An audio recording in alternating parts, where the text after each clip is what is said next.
സാരംഗ് ഇപ്പോൾ നമുക്ക് ലഭിക്കുന്ന വിവരങ്ങൾ അനുസരിച്ച് അങ്ങനെയാണ്. അതായത് പാമ്പ് നേരത്തെ തന്നെ ഈ വീട്ടിലേക്ക് എത്തിയിരുന്നു എന്ന് വേണം നമുക്ക് മനസ്സിലാക്കാൻ. ഉറങ്ങിക്കിടന്നിരുന്ന കുട്ടിയെയാണ് കടിച്ചത്. കടിച്ചപ്പോൾ കുട്ടി അക്കാര്യം വീട്ടുകാരോട് പറഞ്ഞു, ആശുപത്രിയിൽ എത്തിച്ചു. പക്ഷേ അടുത്ത ആശുപത്രിയിലേക്ക് പോകുന്ന വഴിയാണ് ജീവൻ നഷ്ടപ്പെട്ടത് എന്നതാണ് വിവരം. സാരംഗ്.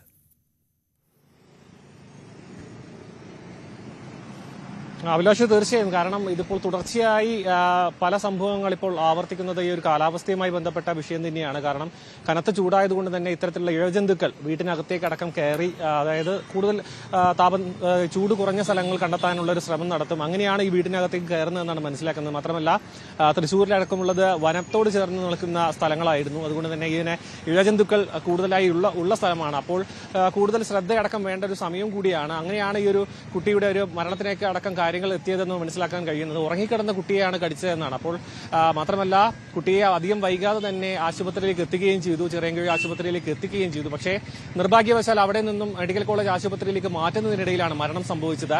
എന്തുതന്നെയായാലും ഇത് വലിയ ദാരുണമായിട്ടുള്ള, അതായത് കൃത്യമായൊരു ശ്രദ്ധ മാതാപിതാക്കളുടെ ഭാഗത്തുനിന്നടക്കം വേണ്ടിവരും. കാരണം നമ്മൾ ഉറങ്ങിക്കിടക്കുന്ന കുട്ടികളെ പാമ്പ് കടിക്കുമ്പോൾ നമുക്ക് അതിൽ എത്രത്തോളം കാര്യങ്ങൾ മാറ്റം വരുത്താൻ അടക്കമുള്ള കാര്യങ്ങളിലേക്ക് എത്രത്തോളം നമുക്ക് ശ്രദ്ധിക്കാൻ കഴിയുമെന്നുള്ളത് വലിയ ചോദ്യമാണ്. എന്നാൽ പോലും ഈ ഒരു ചൂട് വലിയ രീതിയിൽ ബുദ്ധിമുട്ടുണ്ടാക്കുന്നുണ്ട്. കാരണം ചൂട് വല്ലാണ്ട് കൂടുമ്പോൾ രാത്രി ഉറങ്ങിക്കിടക്കാനടക്കം ജനാലുകളെയും മറ്റും തുറന്നിടുന്ന ഒരു സാഹചര്യമുണ്ട്. കാരണം അത്തരത്തിലുള്ള സാഹചര്യങ്ങളിൽ ഇഴജന്തുക്കൾ, പാമ്പ് പോലെയുള്ള ഉഗ്രവിഷമുള്ള പാമ്പുകളടക്കം വീട്ടിലേക്ക് കയറുമ്പോൾ അത് വലിയ ദുരന്തത്തിലേക്ക് അടക്കം. നമുക്കറിയാം, കഴിഞ്ഞ ദിവസം ഉണ്ടായ വിഷയം തന്നെ 2 സഹോദരങ്ങളെയാണ് പാമ്പ് കടിച്ചതെന്നടക്കം നമുക്ക് വ്യക്തമാണ്. അതുകൊണ്ട് ഇത് തുടർച്ചയായി ഉണ്ടാകുന്ന ഒരു സാഹചര്യത്തിൽ വലിയൊരു ശ്രദ്ധയുടെ ആവശ്യമുണ്ട്.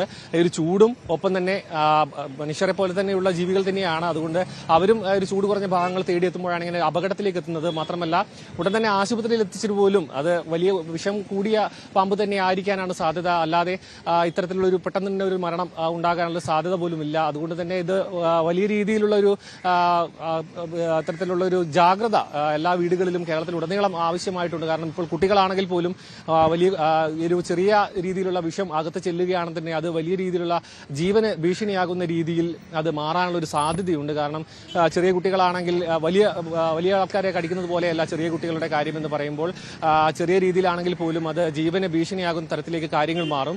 അതുതന്നെയാണ് ഇതിൽ നമുക്ക് ചേർത്ത് വായിക്കാനുള്ളത്. ഇപ്പോൾ തൃശ്ശൂർ നടന്ന വിഷയമായിക്കോട്ടെ, ഇപ്പോൾ തിരുവനന്തപുരം ചിറയൻകീഴിലായിക്കോട്ടെ, സാധാരണ കുടുംബത്തിലുള്ള, അതായത് ചെറിയ മക്കളാണ് ഇപ്പോൾ ഇത്തരത്തിലുള്ള ഒരു അപകടത്തിൽ പെട്ടുപോകുന്നത്. അതും രാത്രിയാണ്. നമുക്കറിയാം, ഈ ഒരു സാഹചര്യത്തിൽ കൂടുതൽ വിശദാംശങ്ങൾ വരേണ്ടതുണ്ട്. ഈ ഒരു മരണകാലത്തിലേക്കടക്കം, അതായത് ആശുപത്രിയിലേക്ക് കൃത്യസമയത്ത് എത്തിച്ചു എന്നടക്കം പറയുന്നു.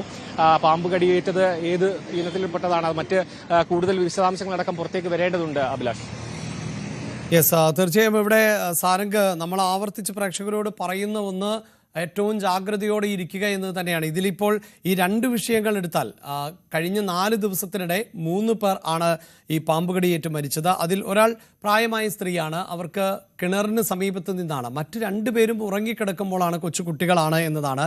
ഇവിടെയൊക്കെ മനസ്സിലാക്കുന്നത് ഈ പറയുന്നത് പോലെ നേരത്തെ തന്നെ പാമ്പ് ആ മുറിയിലൊക്കെ കടന്നിട്ടുണ്ടാകും എന്നുള്ളതാണ്. അതോടൊപ്പം തന്നെ നമുക്കറിയാമല്ലോ, ഇപ്പോൾ തൃശ്ശൂരിൽ തന്നെ വീണ്ടും നടത്തിയ പരിശോധനയിൽ അവിടെ നിന്ന് കൂടുതൽ പാമ്പുകളെ കണ്ടെത്തി. മുറിയിൽ നിന്ന് തന്നെ വീണ്ടും പാമ്പിനെ കണ്ടെത്തിയ ഒരു സാഹചര്യം കൂടിയാണ് ഉള്ളത്. അപ്പോൾ ഈ ചൂടുകാലത്ത് കൂടുതൽ ജാഗ്രത പുലർത്തേണ്ടതിൻ്റെ ആവശ്യകത കൂടിയാണല്ലോ വ്യക്തമാകുന്നത്. സാരംഗ്.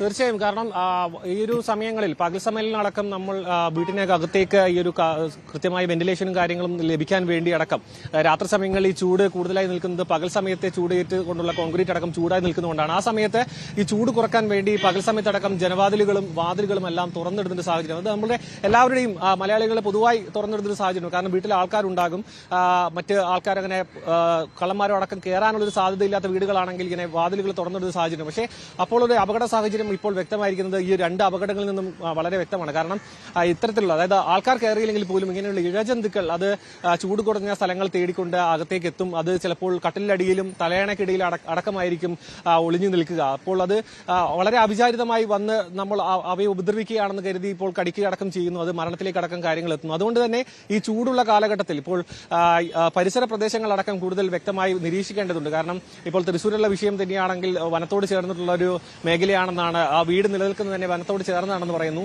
അപ്പോൾ അങ്ങനെയുള്ള സ്ഥലങ്ങളിലടക്കം ഇത്തരത്തിലുള്ള ഇത്തരത്തിലുള്ള സംഭവങ്ങൾ നടക്കാനുള്ള സാധ്യത കൂടുതലാണ്.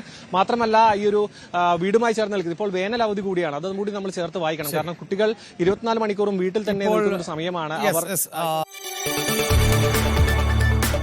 കൂടുതൽ വാർത്തകൾക്ക് news 18 Keralam YouTube channel subscribe ചെയ്യുക.